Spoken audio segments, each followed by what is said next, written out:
Bom, vamos lá, gente. Eu não vou, nós estamos na página, deixa eu achar aqui. Mas nós não vamos, eu não vou seguir o livro, nós vamos seguir a Bíblia.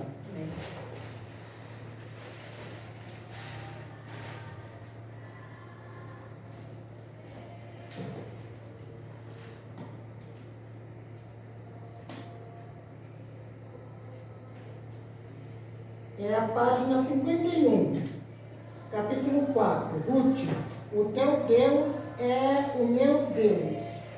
Nós vamos caminhar na Bíblia. E eu selecionei algumas imagens para nós entendermos melhor. E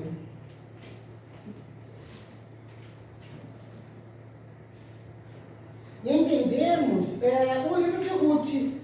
O livro de Ruth são 4 capítulos, mas 4 capítulos que Cristo está inteiramente inserido neles. É um livro que traz uma revelação muito grande acerca de Jesus. Quem é que sabe me dizer mais ou menos, me conta aí por alto, mais ou menos não, por alto assim, resumido, a história de Ruth? Ela era uma estrangeira e, que o esposo dela morreu ali e ela teve a oportunidade de voltar para a terra dela, que a sogra dela falou que ela poderia voltar para os deuses dela, para a terra dela. A outra nora preferiu voltar e ela preferiu ficar, mesmo com as dificuldades, falou: para onde tu for eu vou, teu Deus vai ser meu Deus. E quando eles voltaram para Israel, ali, pegando as espigas que tinha na plantação, ela acabou tendo contato com aquele parente da Noemi, que acabou mais para frente sendo o remidor dela, né? Ruth era de que nação? Moabita? De Moabe. Quem foi Moabe? Que gerou o povo moabita. Uma descendência das filhas de Ló? Ele foi um dos netos, não, filhos. Aliás, era filho e era neto, né? Era filho e era neto, porque Ló gerou os 2 filhos, um de cada filha, que foi Moabe e Amon, que se tornaram em 2 povos, Amonitas e Moabitas. 2 povos amaldiçoados, porque nasceu de um incesto. E a questão aí não é só de ser um incesto. Ló, quando ele se separa de Abraão, ele desce para as campinas, onde se localizavam Sodoma e Gomorra. E foram 2 povos que foram assim, terrivelmente corruptos, a tal ponto de Deus destruir. Falar para Ló, ele falou primeiro para Abraão, que ele ia destruir. Abraão intercede, se tiver 50, se tiver 40, se tiver 30, 20, 10, mas não tinha nem isso. O único que se salvava ali era a família de Ló. E então o anjo foi visitá-lo e falou: escapa-te por tua vida. A família de Ló foi criada em Sodoma. E na realidade, eles já estavam contaminados com o pecado. A desobediência nos leva a alguns males na nossa vida. E o anjo, quando vai para Ló e fala assim: olha, escapa-te por tua vida, vai para a cidade tal, se eu não me engano, é a cidade de Zoar, que ele indica para Ló ir. Ló fala assim: mas por que eu não posso ir para as montanhas? Deus, ele nos dá a direção, ele sabe qual é o melhor lugar, e nós queremos ficar com a nossa vontade. Ló, ele questiona. E o anjo fala assim, você quer ir para as montanhas? Então vai para as montanhas. A mulher dele olhou para trás. Por quê? Porque o coração dela estava lá. O coração estava lá. Mesmo sabendo que a cidade ia ser destruída, que Deus ia mandar fogo e que Deus estava livrando a vida deles, mesmo assim ela olhou para trás. E quando Ló deixa de ir para onde Deus indicou e ele vai para onde ele queria ir, eles passaram a ter uma vida solitária. Passaram a viver ele e as duas filhas. Elas já estavam também contaminadas. Por isso, essa ideia de falar assim, vamos embebedar o pai, e hoje dorme eu, amanhã dorme você, e assim a gente vai gerar dele e não vamos ficar.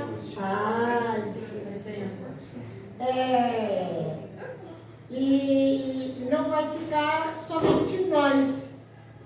Então nós vemos desobediência, vontade humana. Eles deixaram de viver para o Senhor e com o Senhor. Então a gente vai ver que foi feita ali uma miscelânea, né? E foram gerados dois povos, amonitas e moabitas. É desse povo que descende Ruth. Ruth era uma moabita. Tinha culpa do que tinha acontecido lá no passado? Não, não tinha. Todos tinham direito à salvação? Tinha. Aí nós vamos encontrar, no começo do livro de Ruth, já começa a nos relatar os fatos que aconteceram. A família de Elimeleque, tribo de Judá, tribo da qual Jesus vivia. Deus abençoe.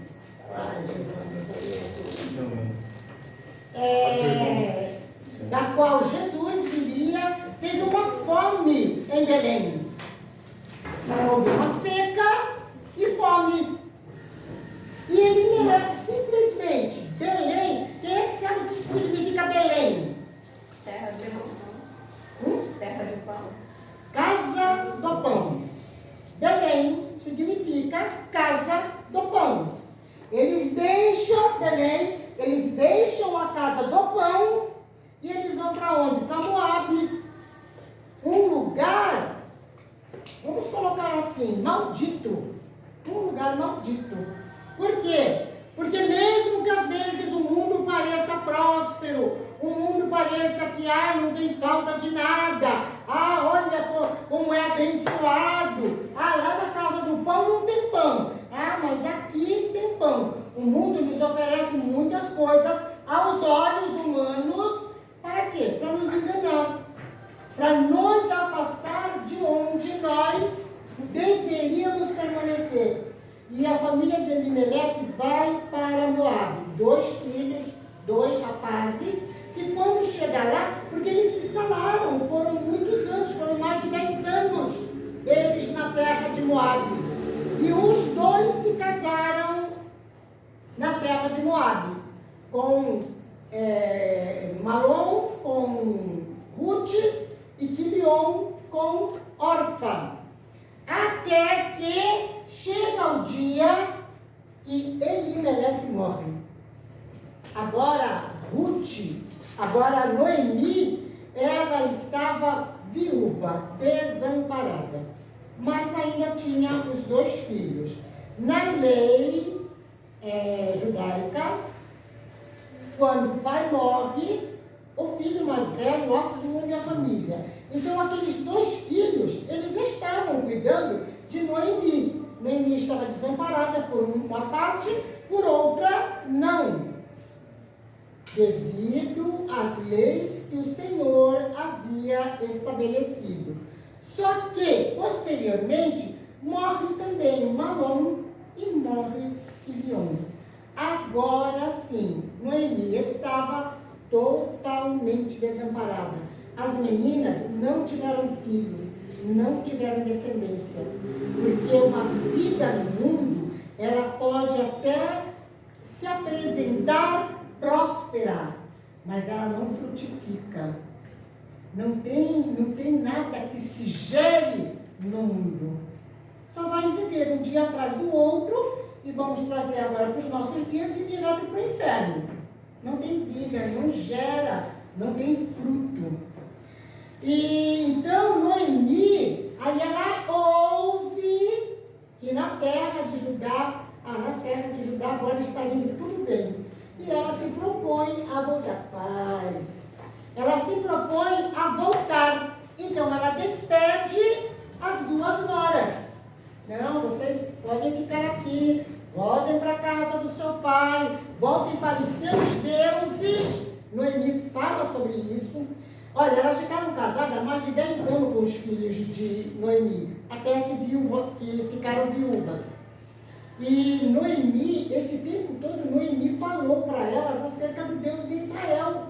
Elas conheciam os costumes, elas conheciam a lei, elas conheciam muito acerca do Deus de Israel. No entanto, elas não faziam parte do povo de Israel. Então Noemi, ela achou injusto, uma vez que ela não teria mais filhos para dar para aquelas meninas casarem, então ela achou injusto levarem elas, tirar da terra que era delas. Então Noemi insiste. Orfa, ela chora, ela sente, mas ela volta.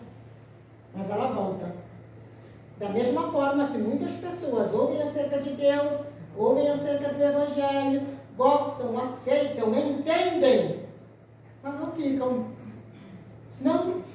Verdade. Ruth, por outro lado, ela se apegou a Noemi e a garra dela era essa: o teu Deus é o meu Deus, o teu povo é o meu povo, aonde você morrer, eu vou morrer também. Certeza, convicção. Então a gente vê uma Ruth literalmente convertida. E Ruth segue com Noemi. Ela não imaginava o que a vida lhe reservava. Para a gente começar a entender um pouco sobre Ruth, o significado começa no nome dela. Ela era moabita, mas no hebraico o nome dela se escreve com 3 letras hebraicas, com o resh, o vav e o tav. No hebraico, cada letra significa algo e também significa, tem uma numeração acerca de cada letra. O resh significa alto, cabeça, levantar, erguido. É isso que significa a letra resh. O vav significa prego. E o tav significa cruz. Então, quando nós lemos o livro de Ruth,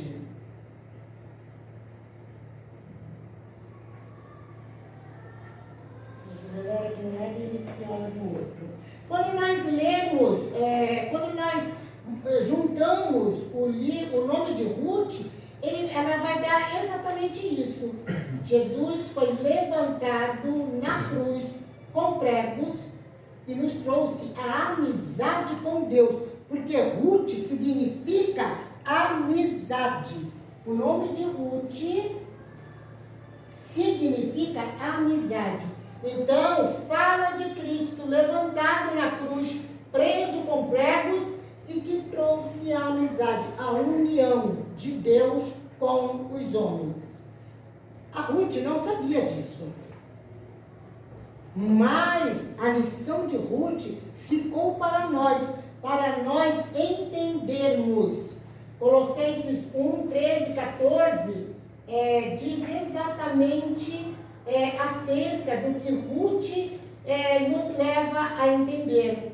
Paulo, ele fala aos crentes de Colosso: o qual nos tirou da potestade das trevas, nos transportou para o reino do Filho do seu amor, em quem temos a redenção pelo seu sangue, a saber, a remissão dos pecados.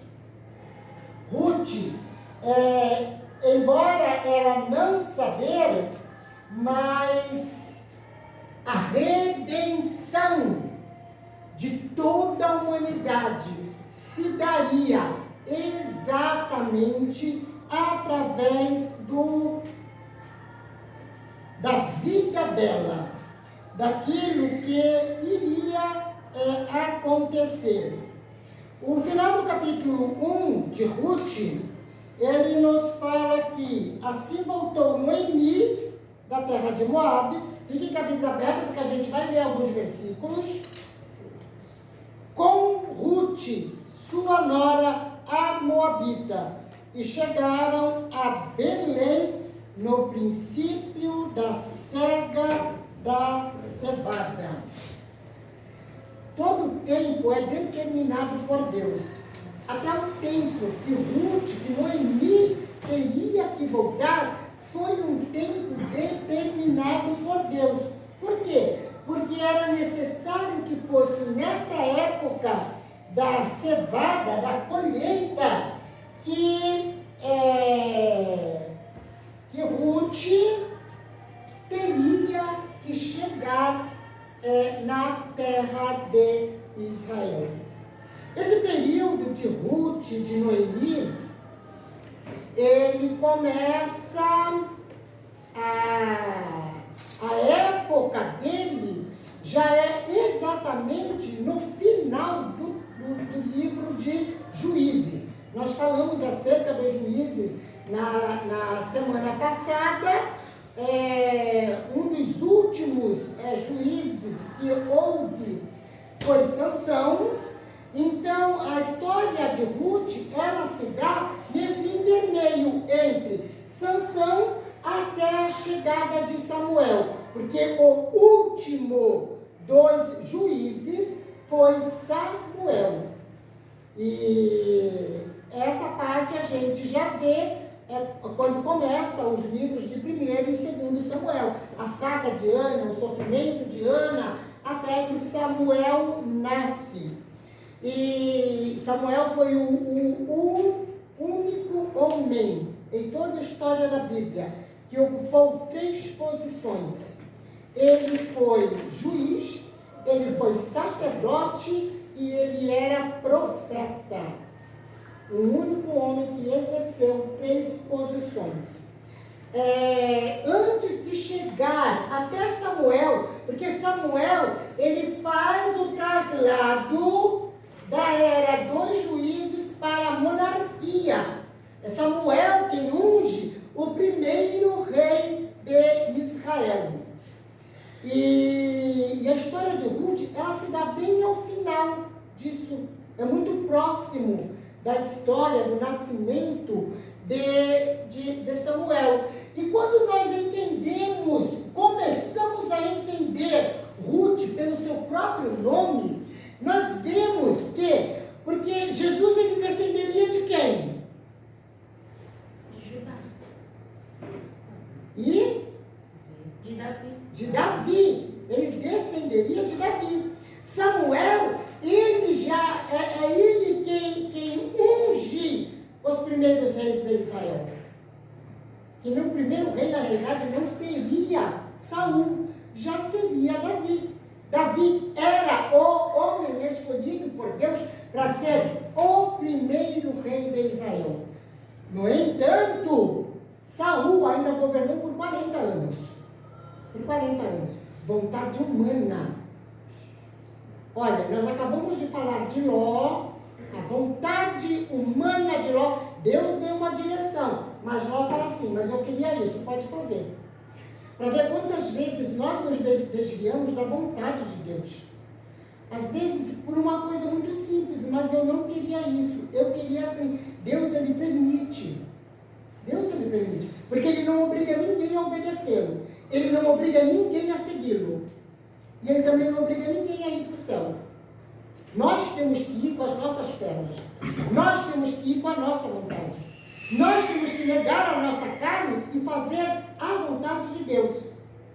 E o povo de Israel, quando ele começa a falar, queremos um rei, olha, todos os povos têm rei. Eles não queriam um rei, porque eles queriam uma nação com um rei. Eles queriam um rei porque eles olhavam para os outros povos, ele falava, eles têm rei, então nós queremos também. É desejar o que está no mundo. É desejar o que eu estou vendo, o que meus olhos estão vendo, mas eu quero aquilo ali. Deus permite. Cuidado com o que vocês desejam. Cuidado com o que vocês querem. Porque Deus permite.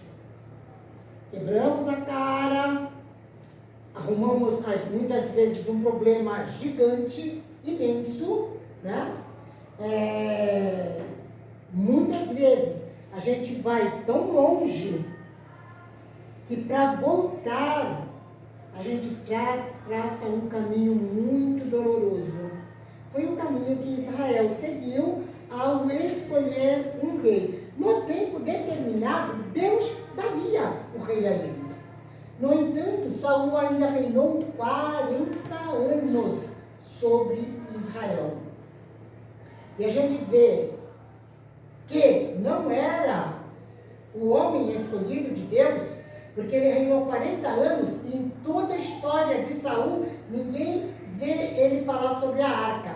A arca já tinha sido tomada pelos filisteus.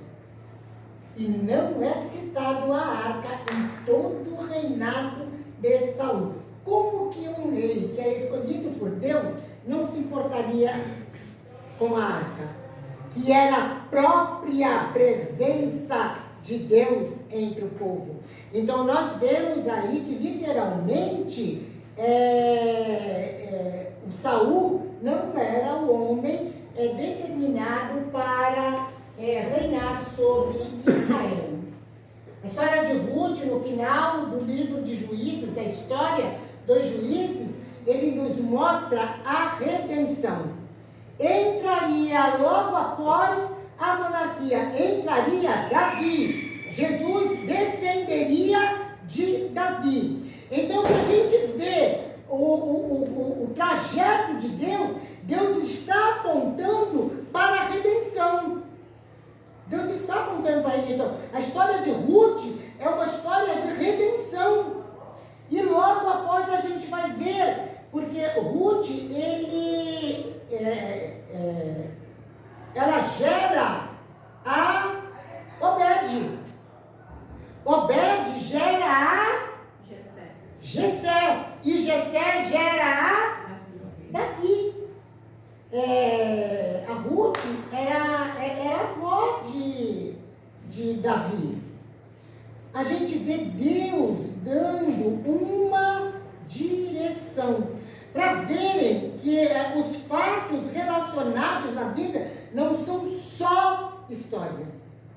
É um plano de Deus. É um plano divino. Nada na vida e nem na nossa vida hoje acontece por um acaso. Nada acontece por um acaso. Às vezes pessoas passam por nós e nós falamos assim, mas ele só foi, ele só morou do meu lado, ele só foi o meu cliente, eu só ouvi uma vez. As pessoas que passam por nós, elas não passam em vão. As pessoas que entram no seu salão, elas não entram em vão. Há um propósito divino. Deus leva, Deus conduz. As pessoas passam pelas nossas vidas e elas ficam marcadas. Ou pelo menos elas têm que ficar marcadas pela nossa vida. Nós temos que fazer a diferença. Eu estava dando a última aula de domingo, do nosso trimestre. Eu fui fazer o fechamento da EBD no Morrinhos 2 no domingo. E No texto de referência, no texto áudio da lição de domingo, que tinha um versículo no capítulo 1, no capítulo 2 e depois no capítulo 8. O texto de referência levava para os 3 capítulos.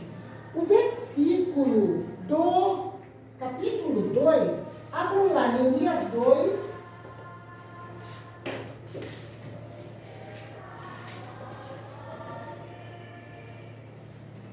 Neemias 2:20.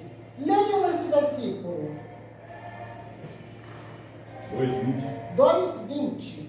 Então lhes respondi e disse: O Deus dos céus é o que nos fará prosperar, e nós, seus servos, nos levantemos e edificaremos, mas vós não tendes parte, nem justiça, nem memória em Jerusalém. Olha que passagem triste que nós encontramos na história de Neemias. Neemias, ele é levado por Deus, Deus conduz toda a história, eu não vou relatar aqui a história de Neemias, mas Deus conduz Neemias para uma missão. Quando chega lá, ele já encontra de cara 3 personagens dando contra ele: Sambalate, Tobias e Gesem.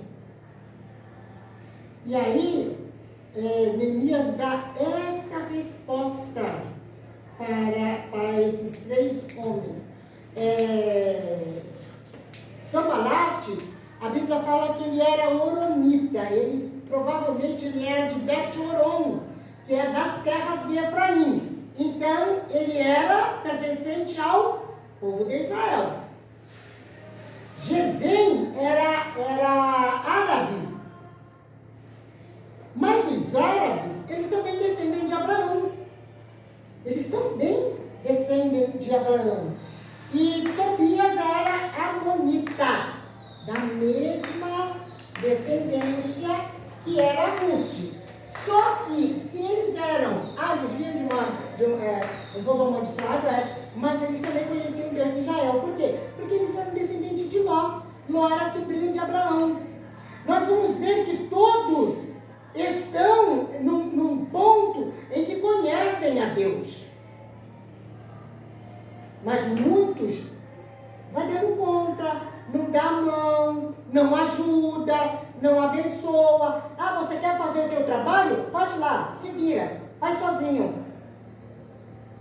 Não tenho parte nisso. Meu Deus. E às vezes nós fazemos isso com a obra. Vai ter culto ar livre em tal lugar. Às vezes nós até podemos ir, mas nós não vamos. Eu não vou falar quando uma pessoa não dá para ir. Tudo bem. Mas às vezes dá. Mas não vai.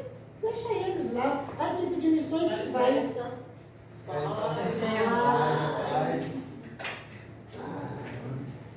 abençoe. Nós temos que aprender a nos unir, a amar, a participar. Paz, meu pastor. Graças a Deus. A participar. Porque o que eles fizeram ali, Neemias deixou bem claro. Deus, ele vai nos ajudar. Ele vai realizar a obra. O trabalho vai ser feito. Mas vocês não têm parte. E não têm memória. Não tem memória, não tem lembrança. Por quê? Neemias já está deixando esclarecido, porque as pessoas que passam por nós, as pessoas que passam próximo a nós, elas ficam marcadas. Vai haver uma memória, vai haver uma lembrança. Mesmo que falar assim, vou dar um exemplo do Serginho, entrou lá no meu salão, eu cortei o cabelo, ninguém falou nada. Aquela parte onde o Serginho está hoje, todo mundo conhece o testemunho dele. Todo mundo conhece o testemunho do Serginho.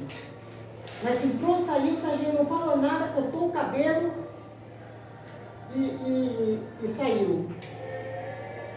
Vai chegar um dia que ele vai falar assim, às vezes conversando, comentando, mas eu fui lá e tinha algo de diferente. Tinha uma paz diferente, tinha uma luz. Algo era diferente. Às vezes a pessoa volta só por causa desse algo diferente. Memória, lembrança. Nós temos que aprender a fazer as coisas com amor. Por quê? Porque fica uma memória, fica uma lembrança. Nós precisamos deixar a vida daqueles que passam por nós marcadas. A vida de Ruth, ela foi marcada pela presença de Noemi. Ela foi marcada pela presença de Noemi. Ah, tinha-se a opção de voltar, tinha a Orfa, voltou. Mas a Ruth falou assim, não, essa coisa diferente, esse brilho, eu quero para a minha vida. Para a minha vida. Pessoas vão passar por nós, que elas vão se converter, mesmo se nós não abrirmos a boca. É pelo nosso testemunho. É pela vida que nós levamos. A Noemi, para Ruth chegar e falar assim, eu estou abandonando todo o meu povo, eu estou abandonando tudo que eu tenho aqui, e eu vou me embora para a tua terra, porque era pelo testemunho de vida de Noemi. Porque Noemi, ela não só falava de Deus, ela vivia com Deus. Que uma coisa é a nossa boca falar, outra coisa é nós vivermos e as pessoas serem impactadas por aquilo que nós somos. E Deus, ele tem um trajeto de plano de salvação através de nós testemunhando Cristo com a nossa vida. Não é com as nossas palavras. Porque tem uma história, um conto que o povo fala assim, que o pregador estava lá, que pregava certo, não falava heresia, falava acerca da Bíblia certinho. Mas quem o conhecia falava assim, o que você é, grita tão alto, que eu não consigo ouvir o que você diz. É o testemunho de vida. O povo não está prestando atenção exatamente no que nós estamos falando. Ele está olhando para nós. Se vivemos com Deus ou não vivemos com Deus. Ruth, ela tomou aquela posição pelo testemunho de Noemi. Quando ela chega na época como eles chegam na época da cega, da colheita, então Noemi, ela vai dando as coordenadas. Olha, aqui a gente costuma fazer isso. Agora ela não estava só ouvindo, ela agora estava na terra de Israel. E a ordem, desde que Deus determinara todas as leis e as regras para o povo, é de que quando estivessem colhendo o campo, o que está caindo no chão, não era para eles saírem catando tudo. Não deixa lá, por quê? Porque tem os pobres. E os pobres, eles podem vir e colher para se alimentar. Então, Ruth, ela andava depois dos segadores, após os segadores de Boaz, porque ela foi parar justamente no campo de Boaz. E Boaz, quando ele olha para Ruth, ele vê algo diferente. Ele toma um cuidado com Ruth. Ele fala, olha, pode deixar cair mais do que o comum. Pode deixar cair. E deixa eles ajuntarem. Ajunta bastante, dá para ela. Ele sabia que a descendência de onde Ruth vinha, que era da família de Noemi. E assim, Deus, ele foi sustentando Noemi e Noemi aprendendo acerca de Deus. Ela está vivendo, ela está caminhando com o povo e ela agora está literalmente vivendo vivendo a graça de Deus. O povo gosta muito de falar de sogra, né? Ah, porque é a sogra, ah, porque é a sogra, né? Hoje em dia a gente nem escuta mais isso, mas no meu tempo, antigamente, se tinha muitas piadas acerca de sogra, né? Mas você vê a Ruth, ela vai para a sua sogra, ela vai literalmente na ideia, numa posição assim, de mãe. Você é a minha mãe. Você é a minha mãe. Tudo o que Noemi, a coordenada que Noemi dava para Ruth, ela seguia a risca. Ela não era povo de Deus. Ela não era povo de Deus. Mas era uma pessoa decidida por Deus.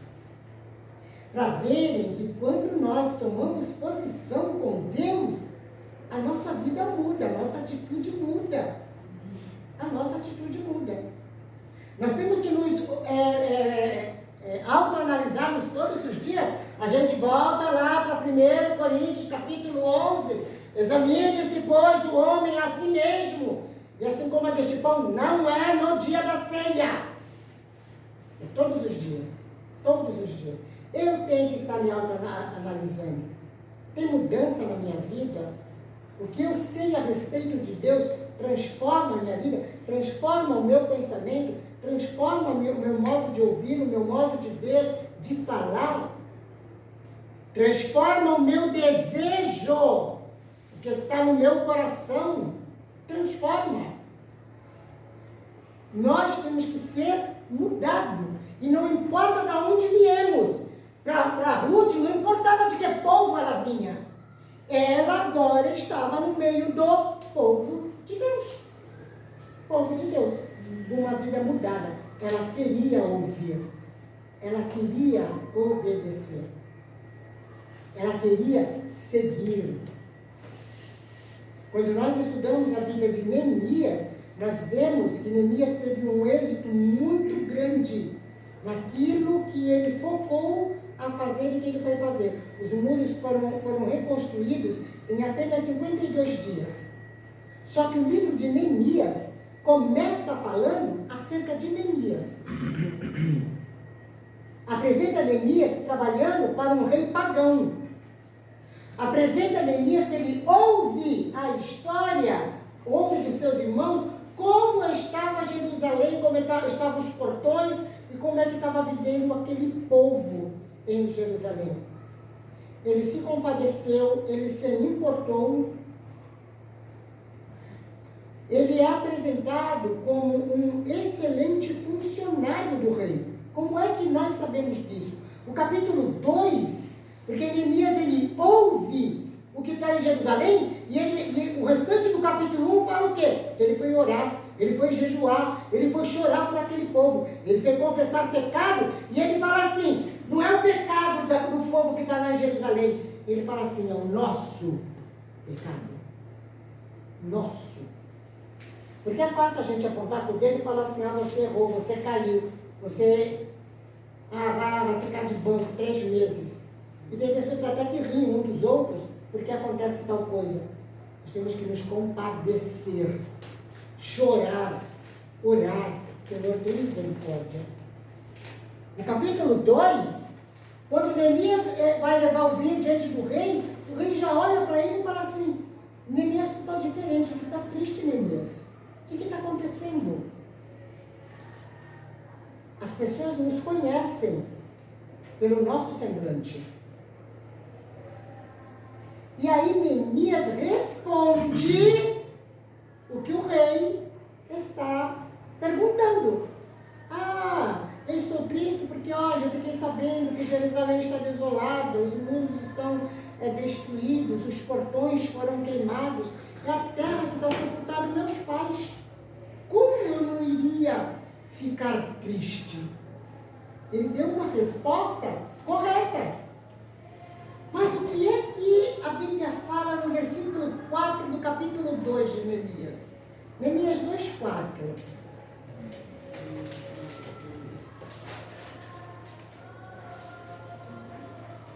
E o rei me disse, que me pedes agora? Então orei ao Deus dos céus. Olha só, Neemias respondeu o rei por que tu está triste? Tem alguma coisa que não está certo. Ah, rei, é porque está acontecendo assim, assim, assim. Tem algum pedido nessa resposta de Neemias? Não. Mas olha o que o rei fala para ele. O que me pedes agora? A gente vai vendo o testemunho de vida de Neemias. Neemias era uma pessoa tão correta, era um funcionário tão correto ali com aquele rei pagão, que quando ele ouve algo triste que Neemias está sofrendo, ele já pergunta: o que é que tu quer? O que é que eu posso te servir? O que é que eu posso fazer para te ajudar? O que é que eu posso fazer para você ficar mais alegre? Testemunho de vida. Testemunho de vida. Nós temos que ter testemunho de vida todos os dias. Para os nossos vizinhos, para o nosso patrão, para os nossos funcionários. Aonde nós estivermos, nós temos que ter testemunho de vida. E é aí onde Deus vai agir.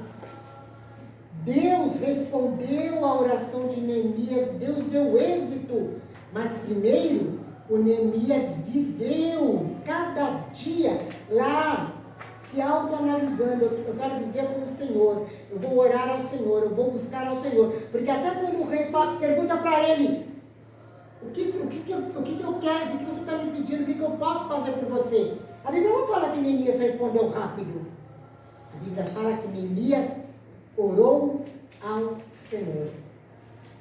Quem sabe foi ali mesmo, diante do rei, que ele baixou.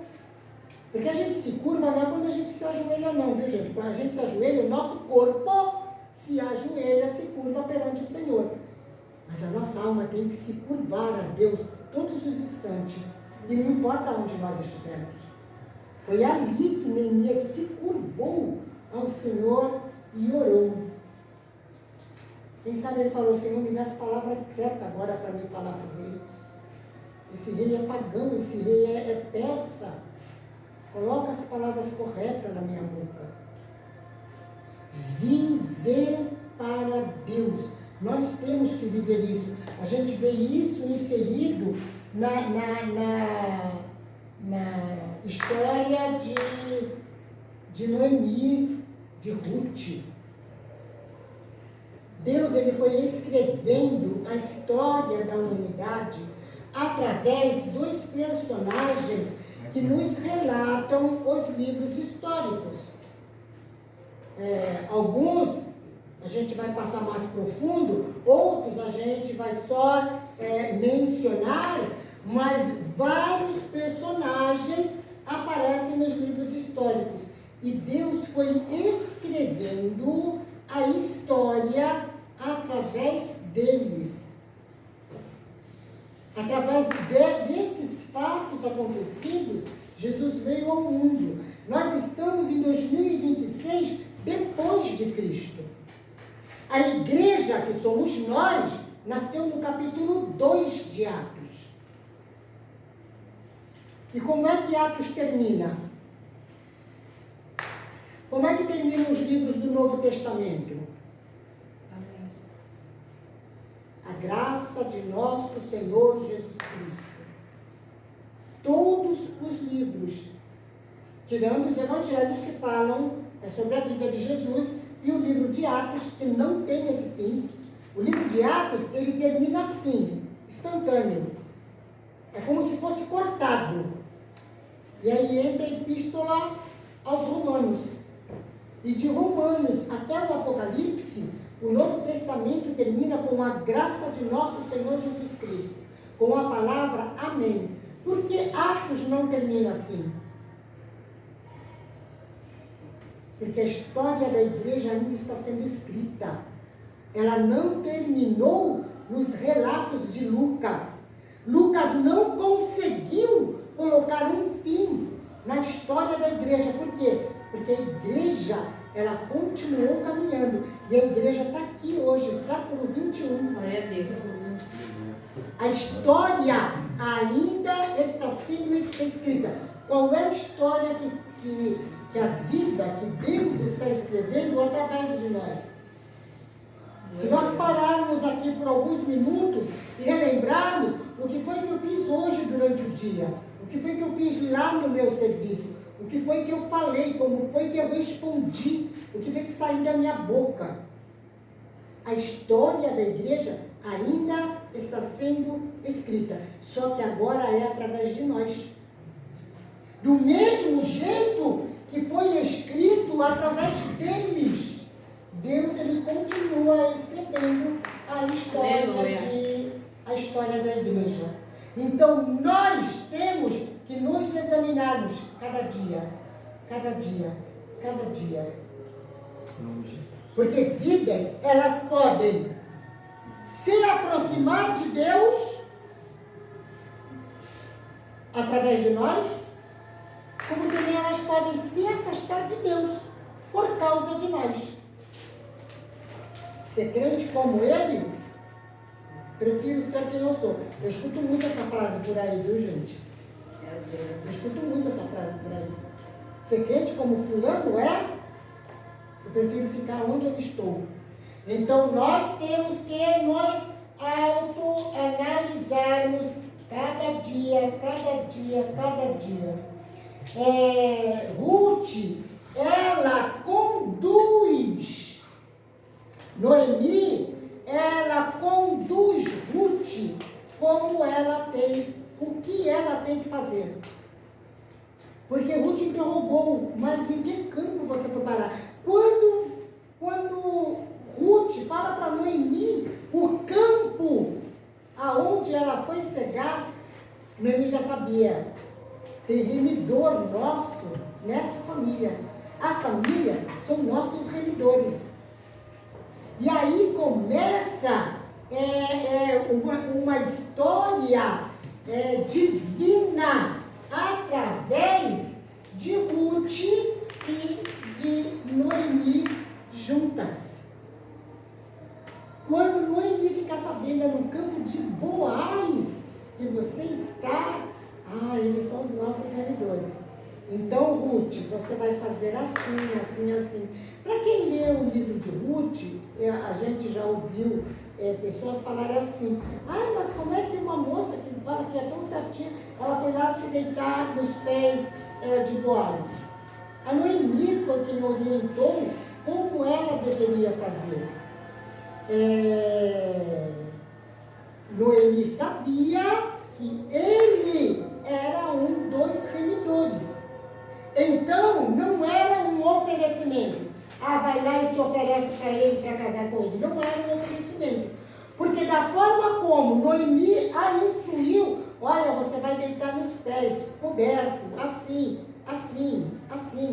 Ela foi direitinho, ela fez corretamente. Era apenas para Boaz entender que ele era o remidor. A Ruth ali, ela estava pedindo, em nome da Noemi, a remissão daquilo que lhe pertencia.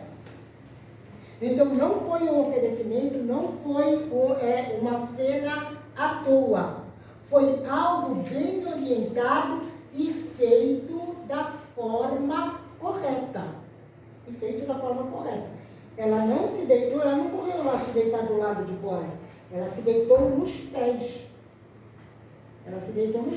E quando fala nos pés, não é na cama, porque a gente fica imaginando uma cama que nem a nossa, né? E alguém se deitar nos pés. Não é, porque eram tudo campo de palhas, e ali sobre aquelas palhas, eles só jogavam um mando por cima e dormiam. Então, ao passo da onde Boaz estava, ela ficou pelos pés, na parte de baixo. Ela não ficou lá colada com o Boaz. Ela ficou nos pés, para baixo da onde o Boaz estava. Mas aquilo era trazendo uma mensagem para Boaz, a mensagem da remissão. Quando a gente começa a estudar sobre a remissão, essa imagem foi tirada da Wikipédia. Foi tirada da própria Wikipédia. Porque eles dão a descendência, a família, povo, tribo. E a gente encontra aqui o Elimeleque. Quem era o Elimeleque? Marido da Noemi. O marido da Noemi. O Elimeleque e o Salmão. Quem sabe quem era o Salmão? Marido da Raabe. Marido da Raabe. Raabe, ela foi salva quando as muralhas se quedaram. Ela foi trazida, ela e toda a família dela, foi trazida para o acampamento. Ela ficou fora do acampamento dos israelitas na época. Por quê? Porque ela não era povo de Deus, mas ela passou a conviver ali. Ensinaram para ela todas as leis de Israel, os costumes do povo, e ela ficou sendo participante do povo de Israel. Ela foi salva lá, era uma família pagã. Lá ela era uma prostituta, uma mulher da vida, sim, mas ela é trazida. Vamos falar assim, ela veio para a igreja e ela se converteu. Agora a Raabe era crente. E foi aí que ela conhece Salmão, e Salmão se casa com ela. E eles geraram a quem? Salmão e Raabe gerou a quem? Boaz. Gerou a Boaz. A história, ela vem se escrevendo e esse mapinha, ele está apagadinho aqui, mas ele vai para o grupo, e lá no grupo ele vai aparecer perfeito. Vocês podem abrir que ele vai aparecer perfeitamente. Olha, aqui aparece Naasson. Naasson, ele gera a Salmão e aqui Raabe. Eles geram a Boaz. Aqui está Elimeleque. Elimeleque é o de Noemi. Eles geram a Malom e Quilion. Os meninos casam com as duas, e quando ela fica viúva, que ela volta para a terra que ela vai para a terra de Israel, o Boaz, que é filho de Salmão e Raabe, ele casa com a Ruth, que eles geram a Obed. Obed gera a Jessé, e Jessé gera a Davi. Agora, a parte mais interessante nessa história, nós vamos ler no capítulo 3, versículos...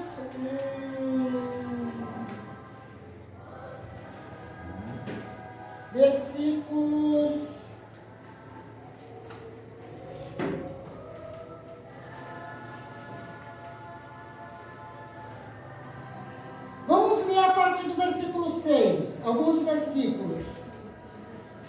Podem ler, cada um lê um versículo bem claro, bem esclarecido. Qual capítulo? Jeremias? Ruth 3, a partir do versículo 6. Então foi para a eira e fez conforme tudo quanto sua sogra lhe tinha ordenado. Havendo, pois, Boaz comido e bebido, e estando já o seu coração alegre, veio deitar-se ao pé de um monte de cereais. Então veio ela de mansinho, lhe descobriu os pés e se deitou. No meio da noite, o homem acordou de repente. Ele se virou e assustou-se ao ver uma mulher deitada aos seus pés. E disse ele: Quem és tu? E ela disse: Sou Ruth, tua serva. Estende, pois, tua arma sobre a tua serva, porque tu és o remidor. E disse ele: Bendita sejas tu do Senhor, minha filha. Melhor fizeste esta tua última benevolência do que a primeira, pois após nenhum dos jovens foste, quer pobre, quer rico. Agora, pois, minha filha, não temas, tudo quanto disseste te farei, pois toda a cidade do meu povo sabe que és mulher virtuosa. Porém agora é verdade que eu sou remidor, mas ainda outro remidor há mais chegado do que eu. Até aí. Olha a história se destrinchando. Ele acorda e ele vê Ruth aos seus pés. A Noemi tinha falado, descobre os pés dele e você se deita nos pés. Porque aí vai entrar a questão dos pés, de calçado, de pisada. E isso é muito interessante também, tanto dentro da história de Ruth, como também o é para nós hoje. Então, o Boaz, ele desperta e ele vê Ruth, ele se assusta. Ele fala, quem és? Aí ela fala, eu sou Ruth, estende a tua capa, porque tu és o nosso remidor. E Boaz, ele dá um testemunho de vida de Ruth. Nós estamos falando em testemunhos de vida. E o Boaz fala, agora, pois, minha filha, não tenhas receio, tudo quanto disseste te farei, pois toda a cidade do meu povo sabe que és mulher virtuosa. Testemunho. Se ela não tivesse um bom testemunho de vida, o Boaz ia redimi-la? Não ia. Mas ela obedeceu, seguiu ordens e fez exatamente tudo quanto Noemi a tinha ensinado a fazer. Ela já tinha o testemunho de ela cuidar da sogra. Porque filho cuidar de pai e mãe era muito normal. Mas todo aquele povo estava vendo ela cuidar da sogra, ela sustentar a sogra, porque Noemi já era uma idosa a essa altura. Versículo 12, Boaz confessa para Ruth, olha, é muito verdade que eu sou resgatador, mas ainda há outro resgatador na minha frente. Antes de mim, ainda tem um que tem direito a você. E aí a gente começa a ver a história de Ruth se destrinchar.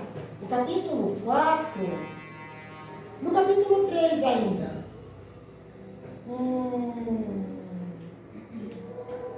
Capítulo 4.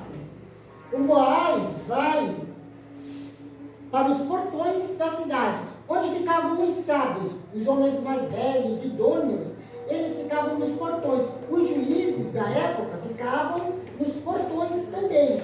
Era nos portões da cidade que era resolvido todos os fatos que acontecia entre o povo. E aí no capítulo 4, comecem a ler, versículo 1. Vamos ler alguns versículos. Boaz subiu à porta e assentou-se ali. E eis que o remidor de que Boaz tinha falado ia passando, e disse-lhe, ó fulano, vem cá, assenta-te aqui. E desviou-se para ali, e assentou-se. Então tomou 10 homens dos anciãos da cidade e disse, assentai-vos aqui. E assentaram-se. Então disse ao remidor, aquela parte da terra que foi Elimelec, nosso irmão, Noemi, que tomou da terra dos Moabitas, a vendeu. E disse eu, manifestá-lo-ei em teus ouvidos, dizendo, toma-te diante dos habitantes e diante dos anciãos do meu povo. Se hás de redimir, redime-a. E se não houver de redimir, declara-mo para que eu saiba. Pois outro não há, senão tu, que a redima e eu depois de ti. Então disse ele, eu a redimirei. 5. Disse, porém, Boaz: no dia em que comprares a terra da mão de Noemi, também a comprarás da mão de Ruth, a moabita, mulher do falecido, para suscitar o nome do falecido sobre a sua herança. Diante disso, o resgatador respondeu: neste caso, não poderei resgatá-la, pois poria em risco a minha propriedade. Resgate a você mesmo, eu não poderei fazê-lo. Havia, pois, já de muito tempo este costume em Israel, quanto à remissão do contrato, para confirmar todo o negócio, que o homem descalçava o sapato e o dava ao seu próximo. E isto era por testemunha em Israel. Quando, pois, o resgatador disse a Boaz: adquira você mesmo, tirou a sandália. Até aí. Olha os costumes e a história, o caminho que seguiu. Porque Boaz, na realidade, ele já tinha se agraciado de Ruth. Ele tinha se agraciado de Ruth. Ele se admira de Ruth obedecer a Noemi, se deitar aos seus pés, e ele fala para Noemi: você não foi atrás de jovens. Você veio, você seguiu as ordens, as coordenadas, e mesmo porque Boaz, ele já era um homem feito, Ruth, ela era jovem. Ele já era um homem mais velho. Então, ele fala para Ruth: você é bem-aventurada, porque você não foi atrás de jovens. Você seguiu um comando e você veio até mim. Mas ele fala: tem um resgatador na minha frente. E aí ele vai para os portões. Quando o resgatador passa, a Bíblia e nem a história não cita esse fato. Nós vamos encontrar quando a gente vai pesquisando e vai colocando a genealogia na ordem. A Bíblia fala que Boaz fala: ó fulano. A Noemi voltou e tem a moabita Ruth, que foi casada com seu filho. Elas estão aqui de volta a Israel e você é o remidor dela. Então você vai ter que comprar as terras. Por quê? Porque tudo que se fizesse ali era para suscitar nome a Elimeleque, que tinha morrido.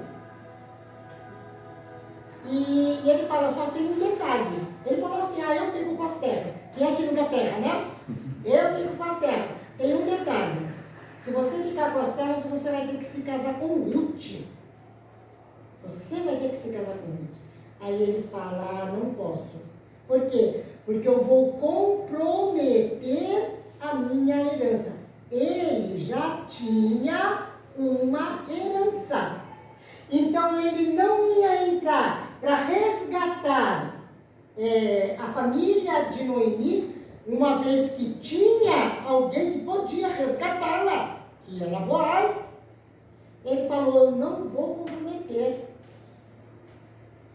Eu tenho já minha herança. Então, fica com você. Você fica com as terras e você casa com a Ruth. E era costume tirar os calçados e entregar o calçado para outro. O remidor primeiro tirou o calçado e deu a Boaz. Quando ele tira o calçado e ele entrega para Boaz, ele está falando assim: olha, o primeiro remidor sou eu, mas eu te dou as minhas terras, pega o meu calçado. Você vai pisar as terras que seriam minhas. Eu estou te dando. O calçado significava isso. Você vai pisar as terras que pertenceriam a mim. Mas eu estou dando ela a você. Então você casa com a Ruth. A questão aí não era só as terras. As terras eram importantes. mas não eram só as terras. A questão era a Ruth. Você vai casar com a Ruth.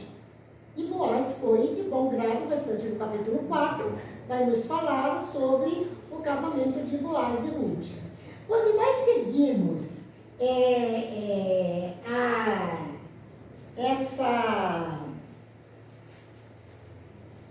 essa história, ele está escolhendo, gente, mas isso vai para o grupo, ele vai ficar bem claro para vocês verem. Nós vamos encontrar o Aminadab. O Aminadab, ele é o pai de todos. Ele gera a Naasson e Eliseba. Essa Eliseba é a esposa de Arão. É a esposa de Arão. O Naasson, quando casa com a Raabe, ele gera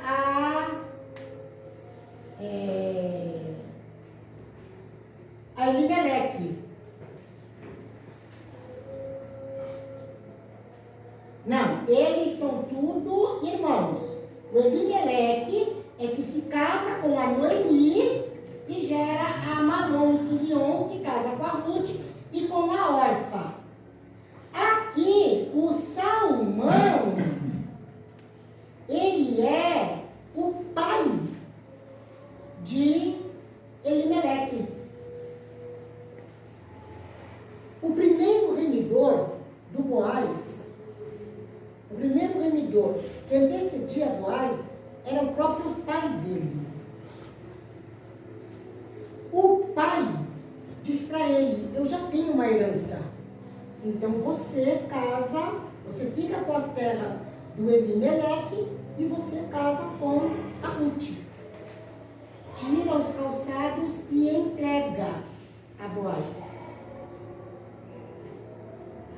O primeiro remidor, ele traz a simbologia de Deus. O segundo remidor, ele traz a simbologia, que é o Boaz, ele traz a simbologia de Cristo.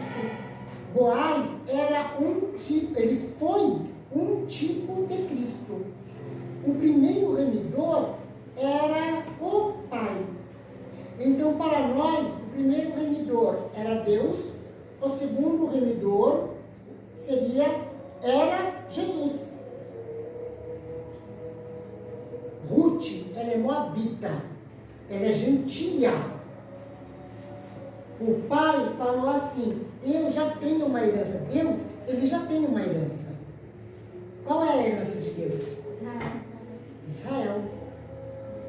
Eu não vou comprometer a minha herança. Então eu cuido da minha e eu passo para você e você vai pisar as terras que me pertenciam. Jesus, ele deixou a glória e ele pisou a terra. A terra que pertence ao Senhor, o Deus, o Criador. Ele falou assim: você pisa a terra e você casa com ela. Israel já era herança de Deus e é herança de Deus. A Ruth, ela representa a igreja gentílica. Jesus, ele teve o direito de pisar a terra que pertencia ao Senhor. Deus deu para ele a terra e também a Ruth, o povo gentil. Olha, dali vai sair um povo, você vai se casar com ela. O Novo Testamento, ele apresenta a igreja como a noiva de Cristo. Esse casamento ainda vai acontecer no arrebatamento, quando a noiva vai ao encontro de Jesus nos ares.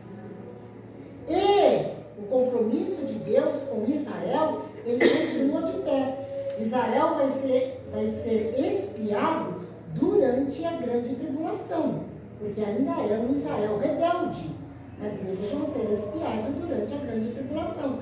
A igreja é espiada agora. Nós pregamos o Evangelho, nós conhecemos o Evangelho e nós temos que convencer as pessoas a aceitarem esse Evangelho agora. Por quê? Porque depois que a igreja for arrebatada, ainda vai ter uma oportunidade, vai ter para Israel. Cada povo tem a sua remissão. Cada povo tem o seu tempo. Você vê que o primeiro remidor, ele fala para Boaz, eu já tenho uma herança, eu não posso comprometê-la. Essa vai ficar com você. Essa vai ficar com você. O Boaz, ele já tinha se agradado da Ruth. Por quê? Porque Jesus, ele já tinha se entregado por nós desde a eternidade passada. Ele já se agradava de nós. Ele falou, o povo vai se afastar, vai, mas eu vou descer a terra como um homem. Eu vou pisar na terra, e do tamanho do homem, eu vou morrer e vou trazer o homem para perto de nós novamente. Ele já se agradava de nós. Ele já nos amava. É a mesma história que nos apresenta a história de Boaz e de Ruth. E o fato do calçado, isso era um costume em Israel, Deus, quando ele forma o povo e ele determina as regras, os costumes, ele formou a cultura de Israel. Israel não tem a cultura que eles têm hoje, porque eles querem. Deus deu a cultura, Deus montou tudo que seria o povo de Israel. Por quê?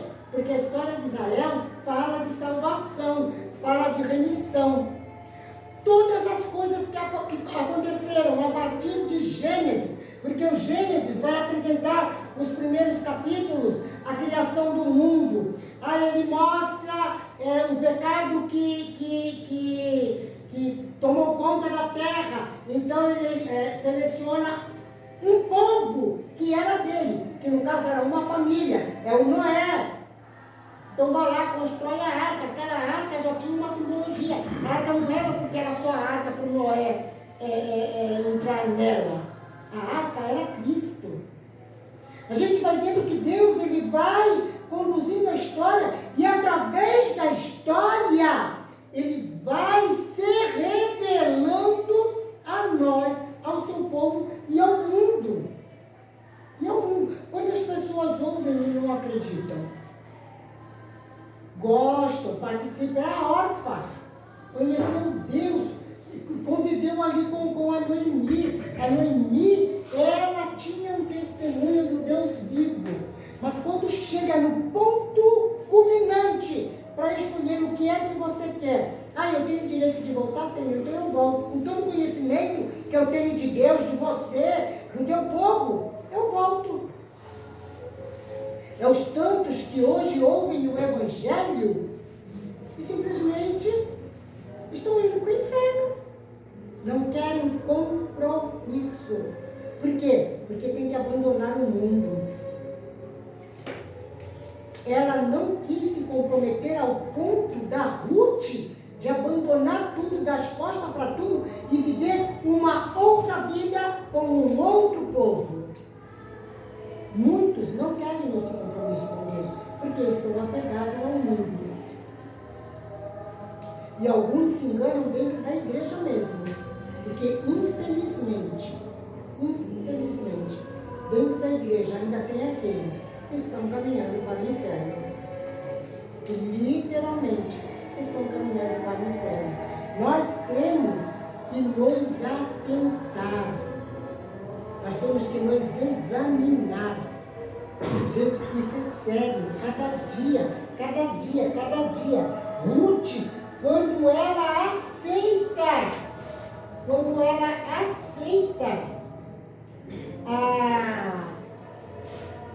a deixar tudo, a abandonar tudo, ela não sabia da profundidade. Deus, ele está nos revelando através da sua palavra, para nós sabermos e nós entendermos isso. Nós somos, eu vou colocar nessa posição, nós somos mais agraciados do que eles. Por quê? Porque Deus, ele foi escrevendo essa história e ele foi trazendo a revelação para hoje nós entendermos.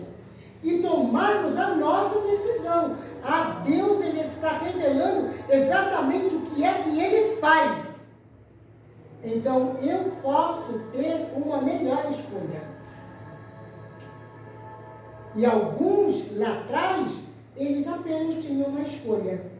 Eles não tinham o a mais que nós temos hoje. Para muitos, o livro de Ruth só é o livro de Ruth. Uma vez alguém me falou assim, numa aula, não, mas eles só estão estudando Ruth. E eu falei, Senhor, mas Ruth é tão profundo. Cristo está no livro de Ruth. Cada história que nós lemos na Bíblia, ela não foi deixada escrita por estar. Ela nos traz uma mensagem. E cabe a nós ouvirmos, entendermos e aceitarmos. Eu já falei para vocês que ouvir e escutar são duas coisas diferentes. Nós estamos aqui assistindo uma aula. Eu não tenho ouvido muito bom, mas eu estou escutando as meninas cantarem lá atrás. Escutar. Eu estou escutando. Escutar, a gente pode escutar todo o barulho do mundo. O mundo vai gritar para nós todos os dias. Nós até podemos escutar o barulho do mundo. Mas nós temos que ouvir a voz de Deus. Porque quem ouve, quando você fala que você está ouvindo, é porque você está entendendo e atentando. Agora, escutar, se escuta muitas coisas. Nós temos que ouvir a voz de Deus, entender e obedecer. Ruth, ela traz o exemplo de um povo gentil, amaldiçoado. A raça que ela veio não era boa, mas ela tomou essa decisão. Eu vou seguir você, o teu Deus vai ser o meu Deus. Eu vou abandonar tudo, eu vou fechar os olhos para tudo que eu fui, e eu vou ser diferente. Nós estamos sendo diferentes? Estamos sendo diferentes? Ou quando a gente abre a boca junto de outros não cristãos, a linguagem, o vocabulário, é tudo a mesma coisa. Não se distingue quem é quem quando nós abrimos a boca no mundo. Os pensamentos, só Deus sabe o que passa pela nossa mente. Só Deus sabe. E o diabo, ele lança muitas setas. E na minha mente, eu sei o que eu vou clamar no Senhor de Jesus está repreendido. Senhor, afasta. Senhor, tira isso da minha mente. Senhor, guarda, cobre a minha mente no teu sangue. Porque o diabo, ele vai jogar setas. E a mente é terra. E só Deus anda. É terra que só Deus anda. Porque ninguém consegue saber o que é que passa na nossa mente. Mas Deus sabe. Deus sabe tudo o que está passando na nossa mente agora. Vocês estão me ouvindo. Deus sabe o que é que está passando na mente. Eu não sei. Deus sabe. Então, nós temos que desejar ser diferente. Eu já fui uma Ruth na vida. Eu já fui uma Ruth na vida. Mas não sou mais. A Raabe, olha a vida que Raabe tinha. Mas quando ela ouve falar do povo de Israel, quando ela ampara aqueles dois espias, ela fala assim, todos nós ouvimos falar do teu Deus, do que ele faz, das vitórias que ele dá para vocês. Mas o povo não quis ouvir. Ela falou, eu quero. Eu vou ajudar vocês, eu vou proteger vocês, eu vou esconder vocês, mas vocês vão nos guardar. Mas para eu te guardar, você vai ter que se separar do povo e ficar dentro da sua casa sozinha, com a sua família, sozinha. Quantas vezes nós temos que ficar sozinhos no mundo para podermos sermos cristãos de verdade? Quantas vezes nós temos que ficar sozinhos? Totalmente isolado. Mas a Raabe falou assim, não me importa, eu vou me isolar, eu vou ficar sozinho, dentro de casa, dentro da igreja. Eu vou ficar aqui, olha, não importa o que está acontecendo lá fora. mas eu quero ser salva. Uma decisão tão tomada, com tanta convicção, que quando ela é levada para junto do povo de Deus, ela começa a aprender as leis, a aprender os costumes, a vida dela muda. Aquilo que ela era, que a Bíblia diz que ela era lá em Jericó, aqui ela não é mais. Ela se torna uma mulher digna de família e Salomão casa com ela. E algo que ela nunca imaginaria, ela entra na genealogia de Jesus. Ela entra na genealogia de Jesus. Uma mulher decidida a ficar só e a se separar do povo. Ruth também, porque abandonou, largou para trás. Eu quero seguir o teu Deus. A nossa decisão por Deus é exatamente dessa forma, ao ponto de eu não me incomodar se eu estou sozinho no mundo ou não. Eu estou trabalhando, mas meus colegas não falam comigo. E aí? Isso me incomoda? Eu vou brincar com as piadinhas deles, porque assim eu consigo ficar numa rodinha deles. Eu vou ficar calado, mas eu vou ficar aqui sentadinha, olha, na roda deles. Eu não vou abrir a boca, mas eu quero ficar aqui. Desejo da carne. É o Ló que fala assim, mas eu tenho que ir para a cidade, eu não posso ficar na montanha. Às vezes a boca não abre, mas a pessoa toma uma outra posição. A Bíblia traz registros que mudam a nossa vida e a nossa história. Só depende de eu aceitar ou não aceitar. E às vezes pode se dizer assim, mas não precisa de tudo isso. Para ter tanta exigência. Lá no Novo Testamento, a Bíblia, a palavra, ela vai nos afirmar que só vai chegar diante de Deus aqueles que forem santos. Sem a santidade, sem a separação, sem você ficar sozinho, sem você ficar isolado, sem a santificação, ninguém verá a Deus. Meu Deus. Ninguém verá a Deus.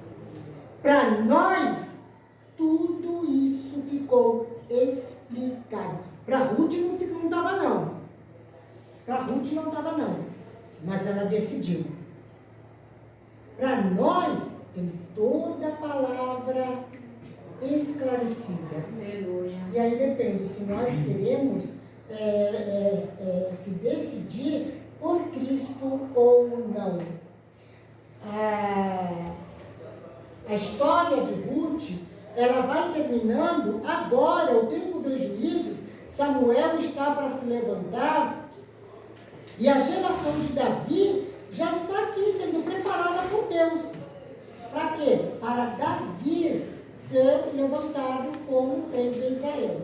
O tempo do povo de Deus, ele se alonga por causa da vontade do povo.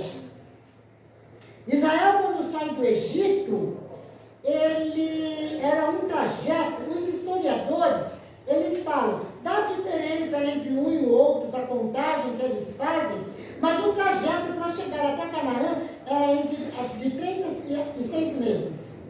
Para eles chegarem em Canaã. Quanto tempo eles levaram?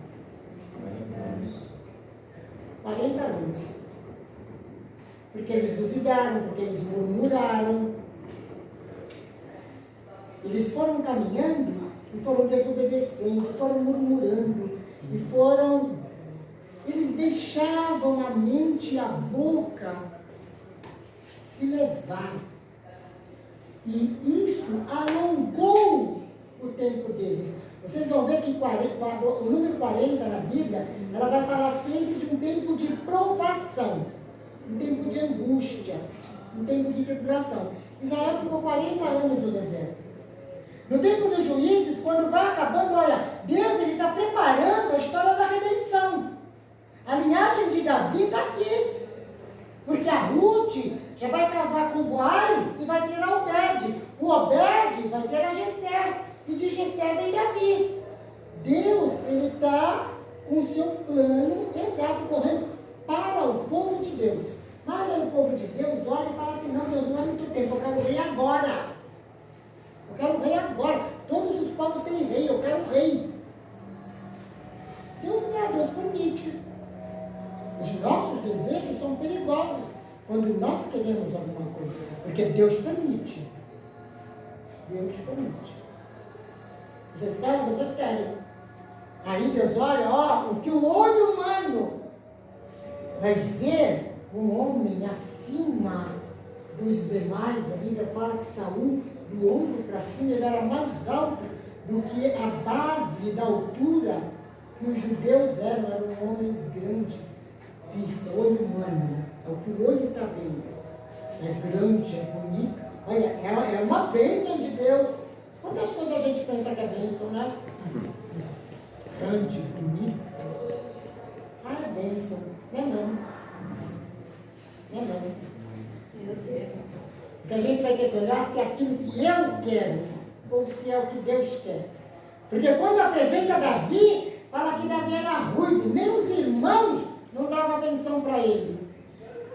Nem os irmãos não davam valor para ele. Quando ele chega na guerra para que ele começa a ver aquele movimento por causa do Golias, o irmão ainda fala assim, o que tu está fazendo aqui? Por que tu largou aquelas poucas ovelhas lá no deserto? Então esculacha em Davi ainda. Quando Jessé chega na casa, quando Samuel chega na casa de Jessé, ele fala assim, mas já passaram todos os rapazes, todos vistosos, guerreiros. Ele fala assim, não, ainda tem um, pirralho, lá no campo. Então ninguém vai se assentar na mesa, ninguém vai comer enquanto ele não chegar aqui. E aí eles vão buscar o Davi. Não tinha aparência nenhuma, não tinha cara de abençoado. Não tinha cara de abençoado. Mas o Davi chega. E aí os bonitão, os abençoados, grandes, guerreiros, fortes, tiveram que olhar e ver Jessé repetir algumas palavras e derramar o óleo da unção sobre a cabeça de Davi. Eles sabiam que era dessa forma que se ungiam os reis. Os irmãos sabiam disso. A bênção de Deus nem sempre ela é tão bonita aos olhos humanos. Aquilo que Deus quer para a nossa vida nem sempre é aprazível aos olhos humanos. Mas Deus foi escrevendo a história. Dentro dos livros históricos, Ele deixou tudo gravado, a história de cada um, trazendo lição para as nossas vidas. Você vê que Deus nos ama tanto. Essa igreja gentílica, essa igreja que Ruth representava, Deus ama tanto que Ele está dando toda a lição, tudo explicado. A mensagem está vindo uma atrás da outra. Ele deixou um livro inteiro selecionado por Ele, com lições e mensagens para nós vivermos o nosso dia a dia hoje. E nós decidimos se queremos ou não. O livro de Samuel, ele começa com a história de Eli. A história de Eli. Ele era sacerdote. E quando a Bíblia dá detalhes, é porque nós temos que prestar atenção nos detalhes. Fala que ele era um homem gordo, obeso, e ele quase não enxergava mais. Deus não está falando da pessoa física, Deus está falando do espiritual. A descrição leva para o espiritual. Ou mesmo, sabe aquele crente que fala assim, mas eu estou na igreja há 40 anos. Eu sou crente, quando Jesus voltar, já estou na glória, tá? Meu Deus. Tá? Obeso, porque ele não tinha controle nem da boca mais. Quando a Bíblia fala em glutonaria, quando a Bíblia fala no comer exagerado, gente, ele está levando para o espiritual. É físico também, viu, gente? É físico também.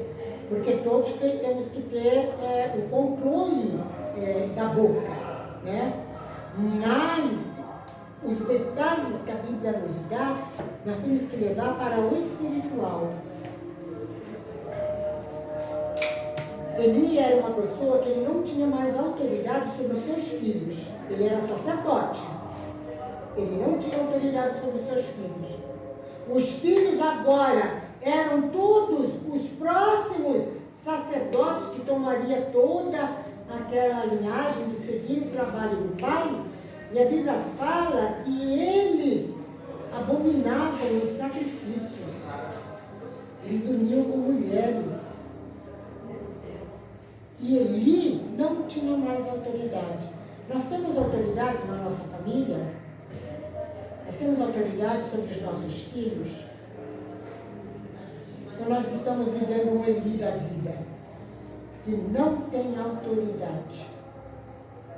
Que não tem autoridade. Cego, quase não via. É tanto que quando Ana vai para o templo e ela chora, ele não teve discernimento. Ele não teve discernimento. Uma mulher que chorava e orava, ele falava assim: até quando que tu vai ficar aí sofrendo teu vinho? Tirou ela por alcoólatra. Você está bêbada. Não tem mais visão espiritual. Não sabia mais entender os mistérios de Deus. E aí Ana precisa se explicar para ele: eu sou uma mulher aflita, eu sou uma mulher que geme perante o Senhor, eu sou uma mulher que tem o desejo de um filho, e se Deus me conceder esse filho, eu vou devolver a ele, para o trabalho dele. Olha que quando nós queremos uma grande bênção de Deus, não é para a nossa glória, é para a glória de Deus. Aleluia. Foi isso que Ana pediu ao Senhor. Ela tinha o desejo de gerar, mas ela falou: se o Senhor me der essa bênção, não é para mim, é para o Senhor. E o primeiro filho, tudo que ela desejava, ela literalmente entregou para o Senhor. Ela entregou. Deus me permitiu gerar mais filhos. Ela foi abençoada. Você me deu. Eu tenho bênção para você também. Ela teve o prazer de criar os filhos que ela muito desejou. Porque Deus não nos deixa em falta de nada. Deus não nos deixa em falta de nada. Quando nós nos dispomos aquilo que Ele nos dá, nós entregarmos literalmente para o Senhor. Para a glória de Deus. Nós vemos o testemunho de Ana de vida. Cada um desses personagens históricos, ele sempre vai nos falar da vida pessoal deles.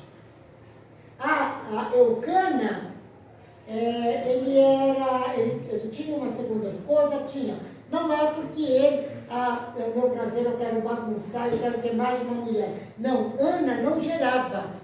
E naquele tempo, eles tinham que ter filhos, tinha que ter a descendência. Então, quando acontecia, no caso de uma mulher não gerar, o marido poderia tomar uma segunda esposa para lhe gerar filhos. E a coisa não era bagunçada, a coisa era bem ordeira. Não vivia todo mundo dentro da mesma casa, não era um bacanal. Cada esposa tinha a sua casa e ele visitava ordenadamente. Da forma que visitava uma, visitava a outra. A gente vai ver isso mais esclarecido na história de José, quando Raquel fala para Léa assim: olha, a vez que era minha, eu passo para você. Por quê? Porque era tudo muito organizado. Muito organizado. E aí, a Penina gerava e a Ana continuava sem gerar. A Bíblia fala que a Penina irritava a Ana, provocava a Ana. Mas a Bíblia fala que Ana respondia a Penina